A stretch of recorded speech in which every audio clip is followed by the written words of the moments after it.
Sagarmatha television तपाईको तेस्रो आँखा। दर्शकबिन नमस्कार, स्वागत छ तपाईहरुलाई कार्यक्रम गण्डकी विशेषमा। गण्डकी प्रदेश पोखराबाट म सुभाष पौडेलको। हामीले यस कार्यक्रममा विभिन्न क्षेत्रका व्यक्तित्वहरूलाई निम्ताउने छौं र कुराकानी गर्ने छौं। यसै सन्दर्भमा आज हामीले जुन कोभिड-19 को असरपछि पोखरामा विशेष गरी पर्यटन परिषद र पर्यटन व्यवसायमा लागेका मानिसहरूको अवस्था चाहिँ अलिकति नाजुक भएको अवस्था छ। व्यवसाय धरातलमा उथलपुथल भएको अवस्था छ। के गरौं कसो गरौं भनेर कतिपय व्यवसायहरू यस क्षेत्रबाट पलायन भएको अवस्था छ र कतिहरू चाहिँ अलिकति एक खुड्किलो अगाडि माथि भर्याङ चढेको अवस्था पनि छ। र अहिले के छ पर्यटनको अवस्था र विभिन्न छात्र संगठनहरू मिलेर तयार पारेको संस्था पर्यटन परिषदको अध्यक्ष आज हामीले पोखरा पर्यटन परिषदको अध्यक्ष गोपी भट्टराईलाई हाम्रो स्टुडियोमा निम्ताएका छौं र हामी यसै पेरिफेरीमा रहेर कुराकानी गर्नेछौं। गोपीजी स्वागत छ तपाईलाई। धन्यवाद। गोपीजी, अहिले कोभिड-19 पछाडि अलिकति पर्यटन व्यवसाय चाहिँ अलिकति तपाई चाहिँ के गरौं कसो गरौं बीचमा अतलिएको अवस्था पनि थियो। अहिले कस्तो छ अवस्था हामीले भन्दैछौँ। ठ्याक्कै हेर्नुस्, चैतबाट अहिले अब हामी चैतकै उसमा छौँ। लगभग 1 वर्षको यो हाराहारीमा यो संसारभरि ग्लोबली भएको प्रब्लममा सबै यसबाट चाहिँ आक्रान्त छन् र सबै व्यवसायहरूलाई अप्ठ्यारो पर्छ र सबभन्दा बढी अप्ठ्यारो परेको पर्यटन क्षेत्र हो। र पर्यटन फेरि यो क्षेत्र सबभन्दा ढिलो रिभाइभ गर्ने फेरि अर्गनाइजेसन यही भएको हिसाबले अहिलेको हालको स्थिति कुरा गर्दाखेरि आन्तरिक पर्यटनले केही हिस्सा ओगटेको छ भने 10 देखि 15% ओगटेको छ। र अहिले हामी आन्तरिक पर्यटनलाई देशभित्र कसरी मोबिलाइज गर्न सकिन्छ, कसरी यो बिजनेसहरूलाई सस्टेन गर्न सकिन्छ र हामीसँग भएका मजदुरहरूलाई कसरी चाहिँ रिटेन गर्न सकिन्छ र नेपाल सरकारका विभिन्न निकायसँग कसरी सहकार्य गरेर अब यो कोभिड-19 को असरलाई न्यूनीकरण गर्दै व्यवसायलाई कसरी चलान गर्न सकिन्छ भन्ने विषयमा नै हाम्रो अहिलेको ध्यान केन्द्रित छ। गोपीजी, अलिकति हामीलाई खुलस्त पार्नुहोस्। जस्तो पर्यटन भन्नेबित्तिकै मानिसले के सोच्छन् भने होटल व्यवसायहरू सञ्चालन गर्ने र पर्यटन आउने बस्ने खाने घुम्न जाने मात्रै बुझिन्छ।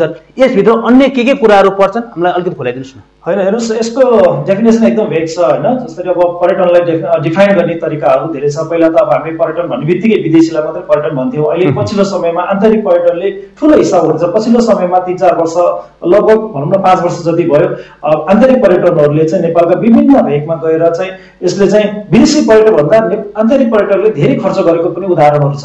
र पछिल्लो समयमा यो पर्यटनसँग जोडिएका पर्यटन मात्रै भनेको अहिले तपाईँले होटल, रेस्टुरेन्ट, ट्राभल, ट्रेकिङ मात्रै नभइकन यसित जोडेका धेरै अर्गनाइजेसन, यसका स्टेक होल्डरहरू छन्। यसित कृषिसँग जोडेछ, यसले स्पोर्ट्ससँग जोडेछ र यो इन्डस्ट्रीले लगभग 13-14 अरू साइड इन्डस्ट्रीहरूसँग रन गर्छ। त्यो कारणले गर्दाखेरि यो पर्यटनलाई हामीले नेपाली सरकारले पनि एउटा विशेष एउटा चाहिँ जीडीपीमा यसले कन्ट्रिब्युसन गर्छ भनेर चाहिँ यसले आँकडा गरिसकेको छ भने पर्यटनलाई चाहिँ हामी सबैले चाहिँ एउटा सबै अंगीकार गरेको र पर्यटनसँग विभिन्न इस्युहरू जोडेको कारणले गर्दाखेरि र सबैको यसमा चाहिँ अब हामीले एउटा मात्रै संसारमा एउटा मात्रै हामीले फाइट गर्न सक्ने र ग्लोबली हामीले चाहिँ एउटा चाहिँ हेल्दी प्रतिस्पर्धा गर्न सक्ने भनेकै पर्यटन क्षेत्र हो। त्यही कारणले गर्दाखेरि यसको एकदमै भेग छ र यो पोखरा लगायत नेपाल विश्व बजारमा पनि पर्यटनका धेरै इस्युहरूसँग जोडेर काम गर्न सक्छ भन्ने हामीलाई अलिकति बताइदिनुहोस् न गोपीजी। जस्तो पोखरा पर्यटन परिषद भनेको चाहिँ कस्तो संस्था हो र यसमा कुन कुन छात्र संगठन तपाईँले जोडिनु भएको छ? होइन, पोखरा पर्यटन परिषद विशेष गरी यसले कोअर्डिनेसनको पार्ट गर्छ, इस्युहरूलाई रेज गर्छ र यसले व्यवसाय हकितको लागि नि काम गर्छ र यसले चाहिँ धेरै अर्गनाइजेसनको मर्म भावना चाहिँ नेपाल सरकारका विभिन्न निकायसँग समन्वयकारी हुन्छ र विशेष गरी यसको काम कोअर्डिनेसन काममा। र अहिले तत्कालको कुरा गर्दाखेरि हामीसँग 12वटा अर्गनाइजेसन छन्। ती 12वटा अर्गनाइजेसनको आफ्नै काम गतिविधिहरू छ, वार्षिक कार्यक्रमहरू उहाँले गरिरहनुहुन्छ। त्यो कारण त्यसमा पनि यसले चाहिँ एउटा माउ संस्था हो। यसले हेड अफ द एउटा चाहिँ अर्गनाइजेसनको चाहिँ यसले मेजर सङ्घ संस्थाको बिचमा कोअर्डिनेसन गर्ने, नेपाल सरकारसँग चाहिँ आफ्ना इस्युहरूलाई माग गर्ने। हिजो भूकम्प होस्, नाकाबन्दी होस्, विभिन्न कालखण्डमा चाहिँ विभिन्न अप्ठ्यारोहरू परेको बेलामा यसले आफ्नो गतिविधिहरू अगाडि बढाइरहेको छ र सबैले एउटा एक ढिक्का बनाएर पर्यटनको विकासमा यसको प्रमुख भूमिका हुन्छ। जस्तै अहिले यो हामी कोभिड-19 को कारण अहिले विशेष गरी पर्यटन क्षेत्र अस्तव्यस्त भइरहेको बेलामा यसले सम्पूर्ण अर्गनाइजेसनसँग, स्थानीय सरकार, प्रदेश सरकार, संघीय सरकारसँग कोअर्डिनेसन गरेर र राज्यका विभिन्न निकायसँग चाहिँ यसले मेजर इस्युहरूमा छलफल गरेर यसले न्यूनीकरण गर्दै र पर्यटन विकासमा यसले ठुलो भूमिका खेलेको छ। गोपीजी, जस्तो हामीले सुने अनुसार अहिले हामीले पनि देखे अनुसार पोखराका लेक साइडमा विदेशी पर्यटकहरू ठेलमठेलबाट हिँडेको अवस्था देख्थ्यौँ भने यो वर्ष खासै हामीले देखेको अवस्था छैन। अहिले तपाईँ अघि भने अनुसार नै आन्तरिक पर्यटकले मुख्य स्थान पाएको अवस्था भन्नुभएको छ। अहिले कोभिड पछाडि आन्तरिक पर्यटकको आगमन कस्तो छ पोखरामा? अहिले पर्सेन्टेजकै कुरा गर्ने भने अब किनभने दसैँ तिहारको बिचमा धेरै आन्तरिक पर्यटकहरू विशेष गरी नेपालीहरू बाहिर जाने प्रचलन थियो भने अब अहिले स्टिल आजसम्म हामी कोभिड 0 भएको भनेको छ नि त, न्यूनीकरण भएको कुरामा हामीले महसुस गरेछौँ। त्यो कारणले गर्दा आज मात्रै नेपाल सरकारले चाहिँ CCNC बैठकबाट चाहिँ बोर्डर छिमेकी देशका बोर्डरहरू खुलेको एउटा राम्रो सन्देश आयो, तर प्रोटोकललाई मान्नुपर्छ। र अहिलेको कन्टेक्स्टमा 15% जति आन्तरिक पर्यटकले हिस्सा ओगटेको अहिले हामी महसुस गर्छौँ। तर हामी चाहिँ सस्टेनेबल टुरिज्म गर्दा आन्तरिक पर्यटन चाहिन्छ। आन्तरिक पर्यटन पहिलो कोभिड पछिको मुभमेन्टमा आन्तरिक पर्यटन, त्यसपछि छिमेकी देश हो, त्यसपछि एसियन मार्केट, त्यसपछि ग्लोबली यो फेज बाई फेज हो।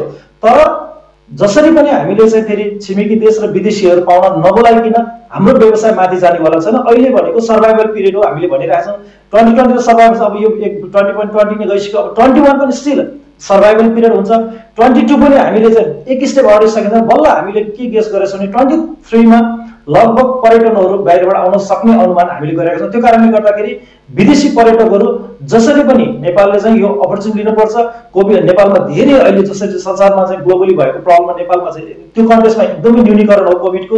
नेपाल सरकारले हेल्थमा केही सुधार गरेकै हो, त्यसमा राम्रो कामलाई राम्रो गर्नुपर्छ।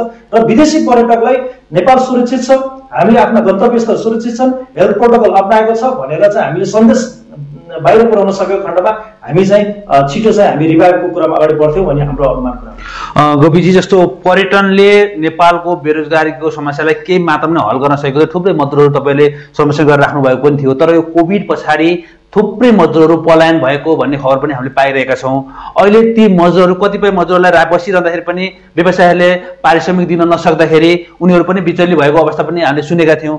अहिलेको अवस्था, मजदुरहरूको अवस्था चाहिँ कस्तो छ? हेर्नुहोस्, मजदुरहरूको मेजर हाम्रो चाहिँ एउटा कम्पोनेन्ट हो, किनभने टुरिज्म भनेको तपाईँले एकदम भेग छ, यसका डिफ्रेन्ट कम्पोनेन्टहरू चल्नुपर्छ। मैले भनेको होटेल, रेस्टुरेन्ट, ट्रेकिङ, अब ट्राभल नभइकन इम्ब्रोइडरी, विभिन्न कम्पोनेन्टको हकमा चाहिँ मजदुरहरू भनेको हाम्रो एकदमै भनेको दाहिने हात हो। र उहाँहरू सँगसँगै हामी अगाडि बढेको हिजो जस्तोसुकै अप्ठ्यारोमा पनि मजदुरहरूले हामीलाई साथ दिइरहेका थिएन। अहिले पनि वास्तवमा एकदमै राम्रो सम्बन्ध कायम भएर हामी अगाडि बढिरहेका छौँ।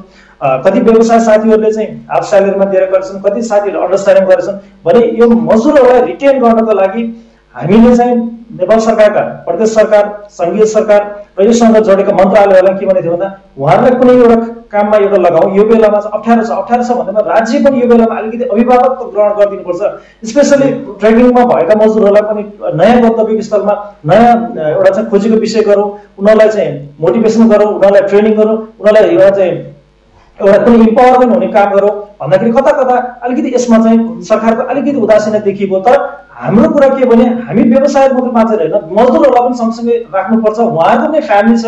त्यो कारणले गर्दाखेरि अहिलेको कन्टेक्स्टमा केही हदसम्म भए पनि उहाँहरूले चाहिँ एकदमै सहकारी गरेर अगाडि बढिरहेको छ।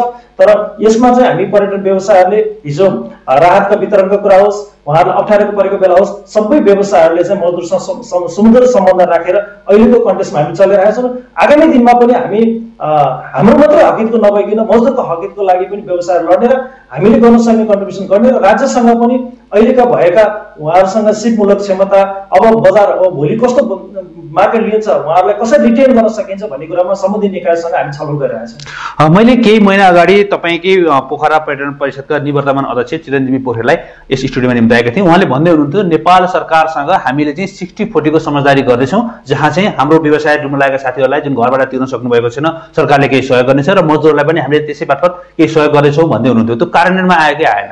छैन, अब नभएको कार्यान्वयन भएको छ भनेर भन्न मिल्दैन। अहिलेसम्म कुनै पनि त्यस्तो मजदुरलाई खास ठोस प्याकेजहरू आएको छैन।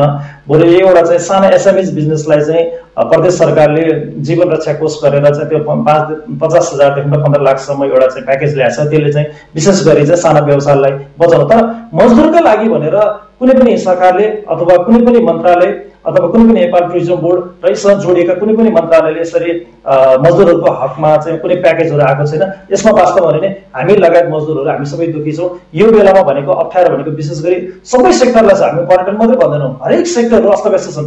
इभन मिडियाहरू पनि सबैको आफ्नो आफ्नो प्रब्लम छ। तर विशेष गरी पर्यटन क्षेत्र भनेको अलिक दीर्घकालीनसम्म चाहिँ यसले टाइम लाग्ने, यसको रिभाइभ हुनलाई समय लाग्ने र भोलि एयरलाइन्स खोलिसकेपछि पनि व्यवसाय चल्छ भन्ने कुरा ग्यारेन्टी छैन। त्यो कारणले गर्दाखेरि यसका जोडिएका धेरै इस्युहरू छन्। त्यो बेलामा अहिले हामीले भन्न खोजेको कि यो बेलामा सर्भाइभल पिरियडमा सबैलाई चाहिँ बाँच्ने र अरूलाई पनि बचाउने र भोलिको अलिकति सहज भइसकेपछि फेरि हामी एउटा गन्तव्य अगाडि बढ्छौँ भन्ने हाम्रो चाहिँ अनुसरण हो। र अहिलेसम्म खासै राज्यले चाहिँ मजदुरको लागि भनेर त्यस्तो कुनै ठोस प्याकेजहरू आएको छैन। जस्तो अहिले पर्यटन व्यवसायीहरू चाहिँ अलिकति सरकारदेखि चाहिँ असन्तुष्टि भइरहेको देखिएका छौँ, तर सरकार पनि आफ्नै समस्या भएको अवस्था पनि छ।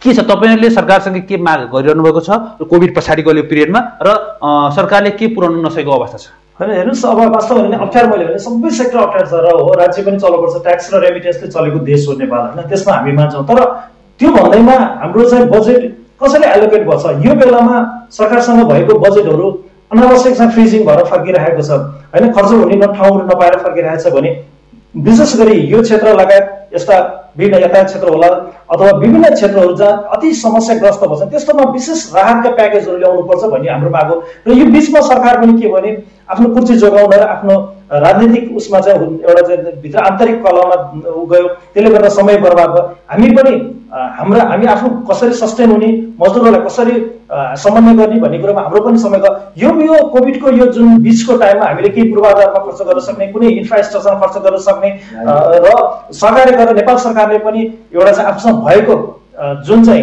राहतको कोषहरू, बजेटहरू व्यवसायलाई चाहिँ वितरण प्रणालीमा समानुपातिक दरले गर्ने यस्ता कुराहरूमा ढिलाइ भएकै हो।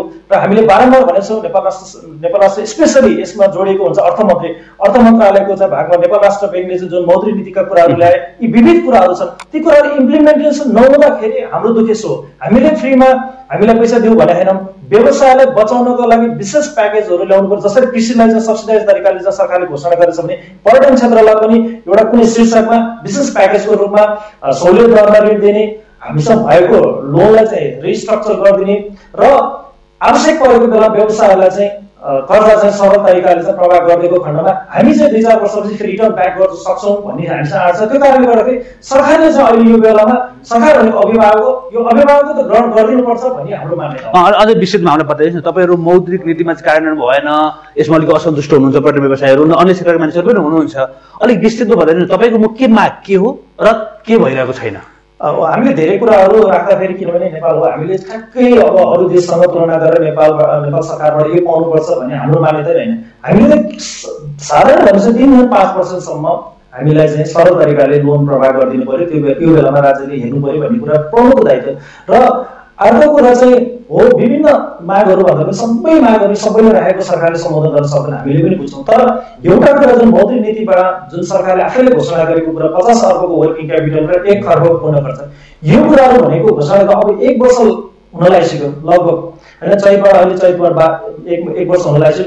यो कुराहरू अझै पनि इम्प्लिमेन्टेसन भएको छैन, ब्याङ्कहरूबाट चाहिँ त्यो सर्कुलेसन भएको छैन। त्यो कारणले गर्दा हाम्रो दुःख चाहिँ के हो भने सरकारले आफैले नियम बनाउँदाखेरि, पोलिसी बनाउँदाखेरि इम्प्लिमेन्टेसन किन हुँदैन, केले रोकिन्छ भन्ने कुराहरूमा हामी आम व्यवसायहरूको चाहिँ यो चाहिँ दुखेसो हो र गुनासो पनि हो। र हामी सरकारले जोरदार माग गर्छौँ। विभिन्न ठाउँमा अनावश्यक पैसा खर्च गरिन्छ भने यो बेलामा व्यवसाय, जो लिगल व्यवसाय, जो राज्यलाई ट्याक्स दिने व्यवसाय र भोलि विभिन्न मजदुरहरू जोडिएको व्यवसाय र यसको कृषिसँग जोडेको छ, हरेक बजारसँग विभिन्न एउटा चाहिँ अर्गनाइजेसन जोडेको एउटा इन्स्टिट्युटलाई बचाउन सकेन भने यसले दुर्घटना निम्ताउँछ भनेर हामी बारम्बार भनेछौँ। त्यो कारणले गर्दा अहिले तपाईँ भने जस्तै जुन राज्यले आफ्नो मौद्रिक नीतिमा घोषणा गरेर अहिलेसम्म इम्प्लिमेन्टेसन नहुँदाखेरि विशेष गरी व्यवसायहरूको गुनासो यसमा छ। र अरू कुराहरू भनेको त इन्फ्रास्ट्रक्चर कुराहरूमा अलिकति ध्यान पुगेन कि भन्ने हाम्रो कुरा हो। गोपीजी, जस्तो अहिले हेर्नुहोस् न, स्थानीय सरकार छ, प्रदेश सरकार छ, सङ्घीय सरकार छ, अब तपाईँहरूले चाहिँ आफ्नो मागहरू सबै ठाउँ राख्न सक्नुहुन्छ नि, होइन? र के छ, कतिको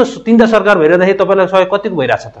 अहिले यसमा अहिले मैले भने पोखरा पर्यटन परिषदको विशेष भूमिका भनेको यस्तै अप्ठ्यारोको बेलामा राज्यका विभिन्न निकायसँग सहकार्य गर्ने यसको मेजर एउटा चाहिँ भूमिका हुन्छ। र हामी स्थानीय सरकारसँग भनेको अलिकति के भने विशेष गरी अब स्थानीय पक्षमा हुँदाखेरि पूर्वाधारको कुराहरू केसँग जोडिन्छ, सरसफाइदेखि लिएर, होइन, एउटा चाहिँ सेक्युरिटीका कुराहरूदेखि लिएर जोडिन्छ भने प्रदेश र स्थानीय सरकारसँग यो बेलामा प्रदेशमा पनि मन्त्रालयहरू छन्, पर्यटन मन्त्रालय छ, होइन, प्रदेश सरकार छ र यसका विभिन्न स्टेकहोल्डर छन्। एउटा कुरा किन 3 तहको सरकारको उहाँहरू आफै भन्नुहुन्छ, हामीले भने होइन, उहाँहरू 3टैको तालमेल नमिल्दाखेरि अहिले चाहिँ अलिकति संहिताको मर्म नबुझेको भन्ने कुरा अहिले सबैलाई छर्लङ्ग छ। त्यो कारणले गर्दाखेरि अब ढिलो भइसक्यो, अब प्र्याक्टिस गर्ने बेला होइन, अब इम्प्लिमेन्टेसन गर्ने पालो हो। र त्यो बेलामा अब हो यहाँका मेजर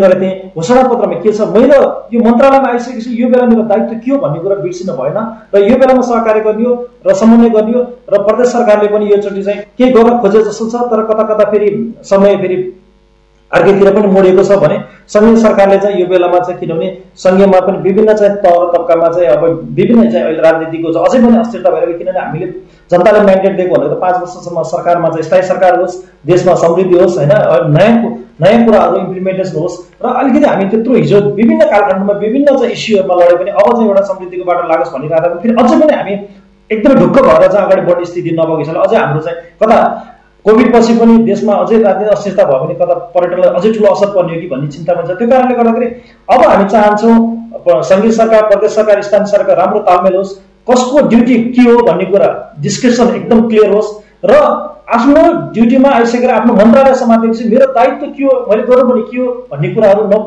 बुझेर राम्रोसँग इम्प्लिमेन्टेसन गरिदिने पोखरा पर्यटन परिषद तिनै तहको सरकारसँग समन्वय गरेर यो अप्ठ्यारोको बेलामा अगाडि बढ्न तत्पर छ र हाम्रो समन्वयकारी भूमिका भइरहेछ।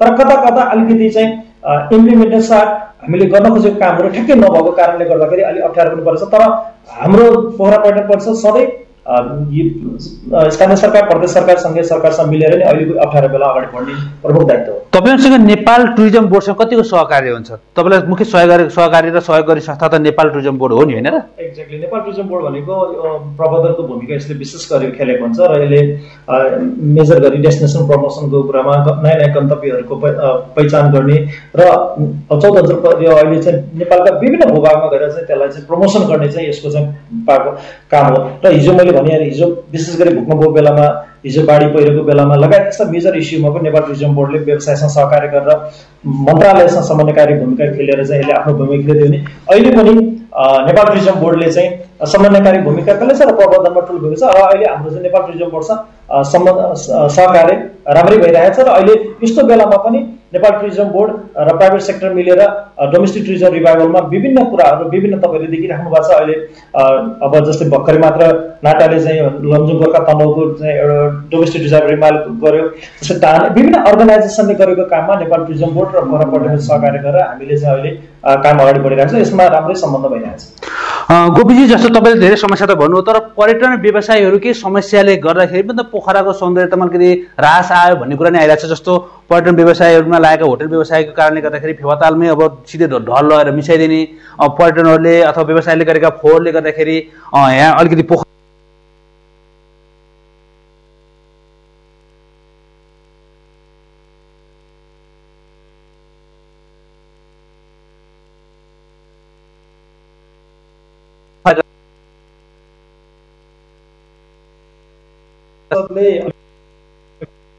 यो लिएर इन्फ्रास्ट्रक्चर भनेको हामीले चाहिँ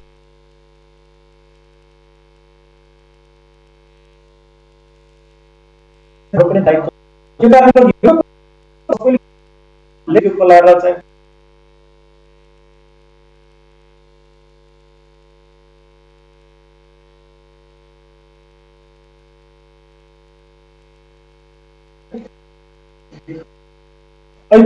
कता कता कार्यान्वयन पक्षमा चाहिँ प्रदेश सरकार र अहिले कुरा नमिल्दाखेरि कसले कुन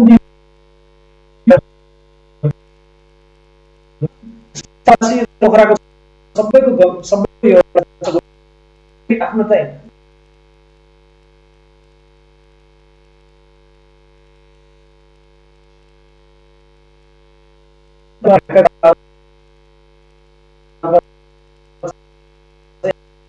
अब अवेरनेस क्याम्पेनहरू गरिरहेको छ। अस्ति भर्खरै मात्रै तेसारे मर्दी हिमालमा चाहिँ 30जना साथीहरू लगेको अवेरनेस गर्ने हो, फोहोर मैला व्यवस्थापनमा सम्बन्धित निकायको ध्यान आकर्षण गर्ने हो र पोखरा पर्यटन परिषदले यस्ता विभिन्न कुराहरूमा सेक्युरिटीका कुरा होस्, फोहोर मैलाको कुरा होस् र सौन्दर्यकरणको कुरा होस्, सम्बन्धित निकायसँग सहकार्य गरेर हामीले अगाडि बढेका कुराहरू धेरै छन् र आगामी दिनमा पनि हामी तपाईँले भने जस्ता यी मेजर इस्युहरूलाई सम्बन्धित निकायसँग सहकार्य गरेर अगाडि बढ्छ। जस्तो पोखरा पर्यटन परिषदले आफ्ना छात्र सङ्गठनलाई हक अधिकार खोजिरहँदाखेरि आफ्नो कर्तव्य के हो निभाउने क्रममा हामी अगाडि बढ्दाखेरि जस्तो के हुन्छ नि गोपीजी, एउटै होटल र उही स्तरका होटलहरूमा पनि रेट कार्डहरू फरक फरक छ।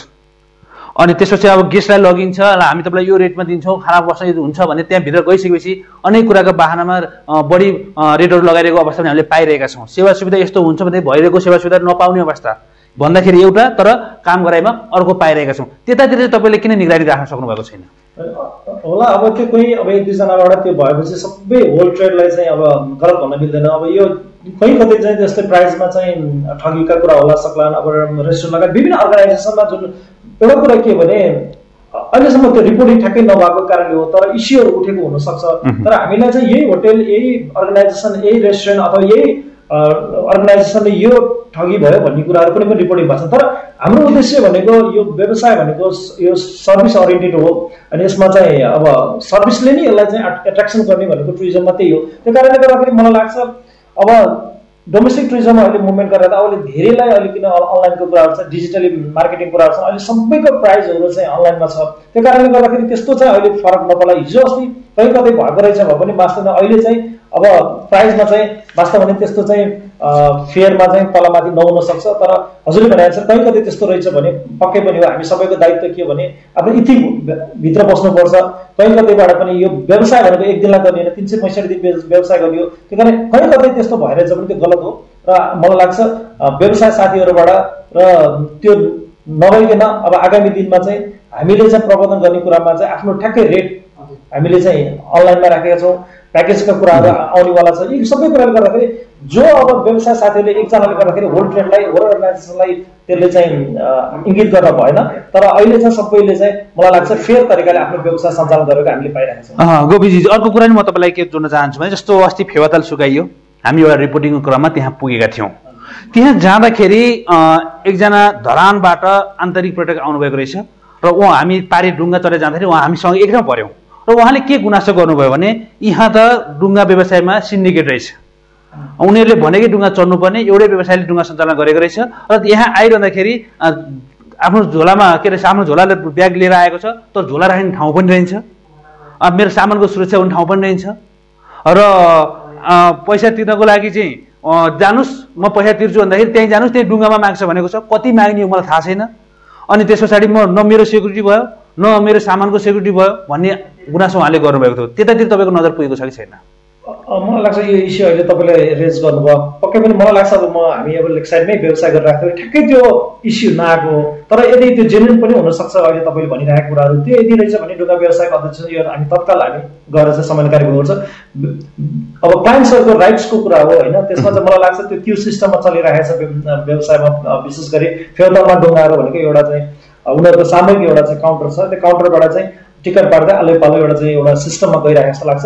कहीँ कतै त्यस्तो चाहिँ एउटा चाहिँ क्लाइन्ट्सलाई चाहिँ अलिकति चाहिँ त्यो सर्भिसमा चाहिँ डेलिभरी गर्ने कुरामा डुङ्गा व्यवसायबाट भएको रहेछ भने सम्बन्धित निकायसँग हामी बसेर कुरा हामी भोलि चाहिँ पर्यटनलाई चाहिँ हामीले डोमेस्टिक टुरिज्मलाई हामीले सेटिस्फाई गर्न सकेनौँ भने भोलि विदेशी पर्यटक कसरी भित्राउने भन्ने कुरा पनि च्यालेन्ज कुरा छ।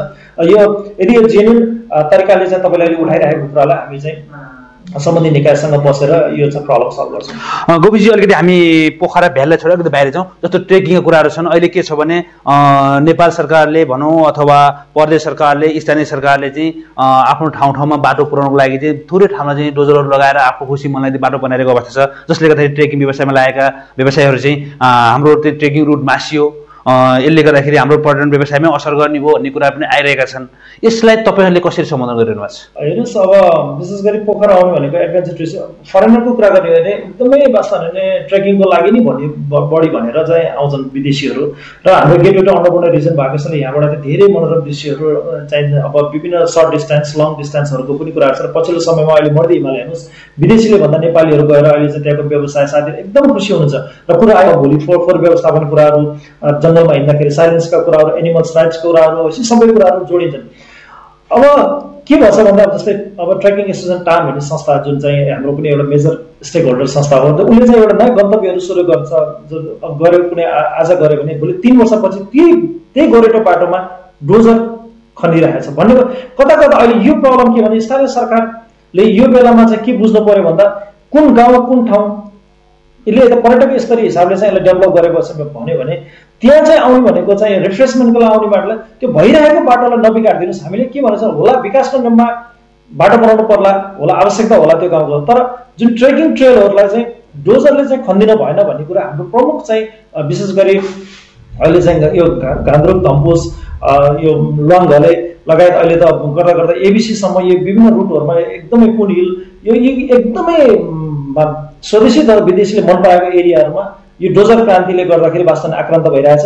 अब हामीले चाहिँ सम्बन्धित निकायको ध्यान आकर्षण गराएको छौँ। उहाँहरूले भन्नुहुन्छ अब कुनै ट्रेकिङ ट्रेलहरुमा पनि हामी डोजर लगाउँदा यदि बाटो खनियो भने बाटो बनाउने भने त्योभन्दा अल्टरनेट तरिका छ। हाम्रो सुझाव पनि के भने अहिले तपाईँले भनेअनुसार नेपालमा आउने भनेको धेरै पर्यटकहरू एडभेन्चर टुरिज्म हुन् र विशेष गरी पछिल्लो समय नेपालीहरू पनि एकदमै यो हाइकिङ ट्रेकिङ जाने प्रचलन भइरहेछ र भइरहेका ट्रेकिङ ट्रेलहरू र हाम्रा गन्तव्य स्थलहरू यो अहिलेको यो व्यक्तिगत स्वार्थ अथवा त्यहाँ चाहिँ एउटा अर्गनाइज क्राइम त्यो तरिकाले चाहिँ डोजर लाउँदाखेरि हाम्रो चाहिँ गन्तव्यस्थल ध्वस्त भए, गन्तव्यस्थल बिग्रिए। त्यो कारणले गर्दाखेरि अबको आइन्दा दिनमा जुन चाहिँ पर्यटकीय स्थलहरू र ट्रेकिङ एरिया रुटहरू जुन मनोरम दृश्यले चाहिँ भरिपूर्ण भएका यस्ता एरियाहरूमा डोजर क्रान्ति नगरिदिन म तपाईँकै मिडिया मार्फत अनुरोध गर्दछु सम्बन्धित निकायसँग। गोपीजी, अर्को कुरा के छ भने सरकारी निकायका मानिसहरू सोद्धाखेरि पर्यटन व्यवसायलाई दोष लगाउने र पर्यटन व्यवसायलाई सोद्धाखेरि सरकारी निकायका मानिसहरू दोष निकाल्ने एउटा कुरो के छ भने पोखरा आउने पर्यटकहरू एक रात बस्छन्, त्यस पछाडि फर्किहाल्छन्।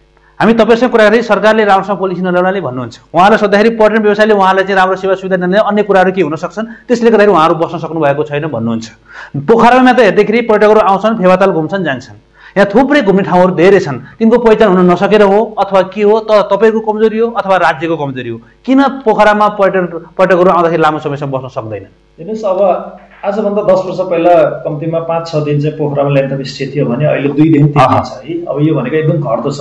र किनभने एउटा कुरा अहिले पछिल्लो समयमा हो पोखरा लगायत गण्डकी प्रदेशमै धेरै यस्ता ठाउँहरू छन्, भर्जिन एरियाहरू, र पछिल्लो समयमा गण्डकी प्रदेशमा विशेष गरी पर्यटन मन्त्रालय पनि धेरै कामहरू गरेको, धेरै ठाउँमा चाहिँ उसले पहिचान गरेर धेरै चाहिँ यो नेटवर्क गरेर काम गरिरहेको कन्टेक्समा। तर कुरा आयो इम्प्लिमेन्टेसन पार्टमा चाहिँ अब यो कोभिड पछि हामीले सबैलाई आक्रान्त गरायो। तर गण्डकी प्रदेश समृद्ध बनाउने कुरामा चाहिँ सबभन्दा पहिला चाहिँ हामीले अहिले भनेको कुराहरू 3टै तहको कोअर्डिनेसन र पर्यटन व्यवसायले पनि आफ्नो जिम्मेवारीभन्दा बाहिर जानु भएन। र पोखरामा आइसकेपछि तपाईँले भनेको हाम्रो चाहिँ यति धेरै चाहिँ साइडमा चाहिँ यति धेरै पोखराभन्दा बाहिरका जुन मनोरम दृश्यहरू होइन, ती ठाउँहरूलाई चाहिँ पुर्याउनको लागि सहकारीकै कमजोरी हो। सहकारी भन्न खोजेको किन अहिले सरकारलाई मात्रै हामी दोष दिन खोजेको होइन, पर्यटन व्यवसायहरू र 11वटै जिल्लामा भएका पर्यटन व्यवसायहरूका नेतृत्ववर्गहरू र स्थानीय सरकार मिलेर गरेको खण्डमा पक्कै पनि हामीले पोखरा आइसकेपछि पोखराभन्दा बाहिर धेरै पर्यटक अहिले पछिल्लो समयमा हेर्नुहोस् लगानी पनि पोखराभन्दा बाहिर धेरै ठाउँहरूमा चाहिँ लगानी पनि बढिरहेको। कारण के भने अब पोखरा साङ्गतिक छ, त्यो कारणले गर्दाखेरि अब गन्तव्य स्थलहरू पनि अब हामीले चाहिँ धेरै पैसा नगरेको होइन। अब यी ठाउँहरूलाई चाहिँ प्रमोसन र त्यहाँसम्म पुर्याउनको लागि सबभन्दा पहिला चाहिँ एक्सेसको कुरा हो। त्यो कारणले गर्दाखेरि यो एक्सेसको कुरामा चाहिँ मैले भने पछिल्लो समयमा धेरै कुराहरू बाटोको यो एक्सेसको कारणले गर्दाखेरि पर्यटकहरू घटेको कुराहरू यथार्थ कुरा हो। त्यो कारणले गर्दाखेरि अब आगामी दिनमा हामीले एउटा कम्प्लिट प्लान गरेर चल्न सकेको खण्डमा पोखरा मात्रै नभएर पोखराभन्दा सेरफेरका गाउँहरू, बस्तीहरू र विभिन्न जिल्लाहरूका मनोरम दृश्यहरूमा चाहिँ हामीले पुर्याउन सक्यो भने पक्कै पनि गण्डकी प्रदेश लगायत हामी समृद्धितिर लाग्छौँ। गण्डकी प्रदेश सरकारले यति बेला होमस्टेलाई अलिकति बढी प्राथमिकता दिइरहेको अवस्था छ, जसले गर्दाखेरि पोखराको लेक साइडमा होटल व्यवसाय गरेर बस्नुभएका व्यवसायीहरूले चाहिँ अलिकति त्यसमा चाहिँ असन्तुष्टि जनाइरहनुको अवस्था पनि थियो। के छ, पोखरा पर्यटन परिषदले होमस्टेलाई कसरी हेरेको छ? होइन, होमस्टे पनि एउटा कम्पोनेन्ट हो। किन म अघि भने मैले अब यो सबै कुराहरू भनेका अब यो कम्पोनेन्टले चल्ने प्रडक्ट हो। यो भनेको होमस्टे पनि एउटा प्रडक्ट हो र विशेष गरी पोखरा आइसकेपछि पोखराका एक्टिभिटिजहरूमा समावेश भइसकेपछि यहाँ चाहिँ विभिन्न एक्टिभिटिज गरेपछि अहिले विशेष गरी पछिल्लो समयमा ट्रेकिङ जाने, होमस्टेमा बस्ने एकदमै अहिलेको यो एउटा चाहिँ चलन आइरहेको छ र फेसन पनि भइरहेछ। र कोभिड पछि मानिसहरू जाने विशेष गरी भिडभाड भन्दा अलिकति यस्तो आइसोलेटेड ठाउँहरूमा जाने पर्छ र चाहिँ गण्डकी प्रदेशले गरेको कामहरू कति कुरा हामीले राम्रो छन्, राम्रो हुन्छ, तर कति कुराहरू उहाँले गरेको कामहरू एकैचोटि हामीले धेरैलाई चाहिँ समेटौँ कि पहिला कुनै पनि काम गर्दाखेरि सानोमा सक्सेस भएर अनि बृहतमा जान्छ। पहिला कस्तो नै हामीले एकैचोटि 100 रुम त धेरै बनाउन हामीले आँट गर्दैनौँ। पहिला 20वटा रुमलाई चाहिँ सक्सेस गरेपछि 30वटा रुम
विशेष गरी गण्डकी प्रदेशभरि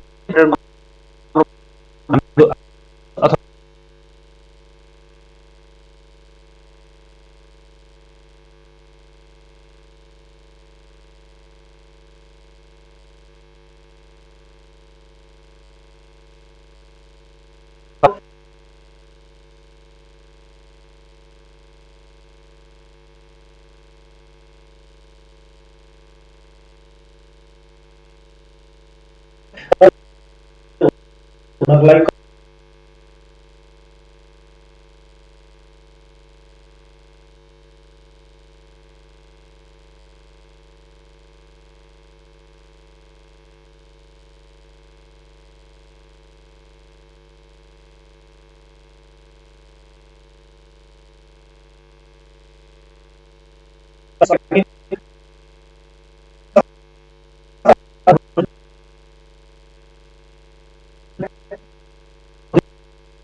कुरा किन अब भैरव विमानस्थल र पोखरा विमानस्थल इन्टरनेसनल एयरपोर्ट बनिरहेको थियो, यसले पक्कै पनि हामी धेरै आशावादी छौँ पर्यटकहरू डाइरेक्ट एक्सेस हुन्छ भनेको। तर दुईटा एयरपोर्ट बनिराख्दा फेरि एयरपोर्ट बाहिर निस्किँदाखेरिका हाम्रो बाटोहरूको कन्डिसन के छ, हाम्रो हाइवेहरूको कन्डिसन के छ, हाम्रो चाहिँ व्यवस्थापन पक्ष कस्तो छ भन्ने कुराहरू क्वेसन मार्क आउन सक्छ। र अहिले नै साँगुरो भएको हिसाबले अहिले नै बनाउनु पर्छ भन्ने कुरा हामीले विभिन्न र अब पर्यटनलाई चाहिँ व्यवस्थापन गर्न राम्रोसँग चाहिँ अगाडि बढाउने कुरामा चाहिँ पक्कै पनि भोलि नेपाल चाहिँ अहिलेसम्म बजारमा इन्टरनेसनल मार्केटमा एकदमै व्यापक प्रचार भइसकेको छ।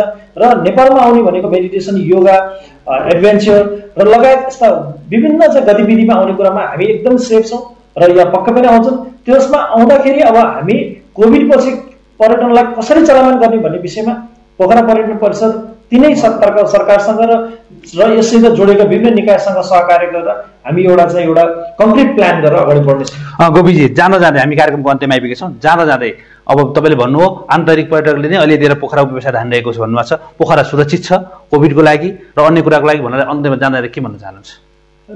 अन्तमा त वास्तव भने अब जसोसुकै परिस्थिति भए पनि अब ग्लोबली भएको समस्यामा अब हामी सबै यसबाट चाहिँ अछुतो छैन, सबैलाई समस्या छ। तर समस्या भए पनि यसलाई अब समस्या भनेर मात्रै हामी बसेर हुन्न, अब हामी अगाडि बढ्नुको विकल्प छैन।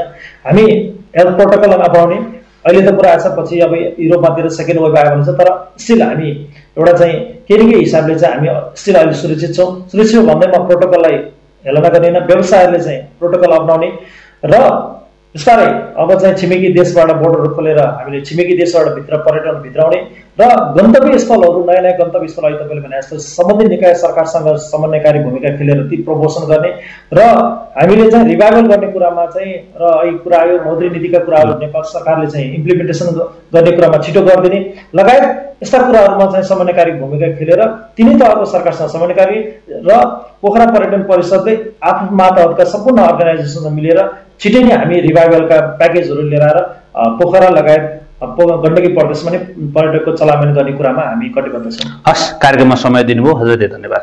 धन्यवाद तपाईँ लगायत सम्पूर्ण टिमलाई। दर्शकबिन, हामी कार्यक्रम गण्डकी विशेषको अन्त्यतिर आइपुगेका छौँ। आज हामीले कुराकानी गऱ्यौँ पोखरा पर्यटन परिषदका अध्यक्ष गोपी भट्टराईसँग। हस्त कार्यक्रम गण्डकी विशेषमा क्यामेरामा शिखर कार्कीका साथ म सुभाष पौडेललाई बिदा दिनुहोस्। हेर्दै गर्नुहोस् सगरमाथा टेलिभिजन। नमस्कार।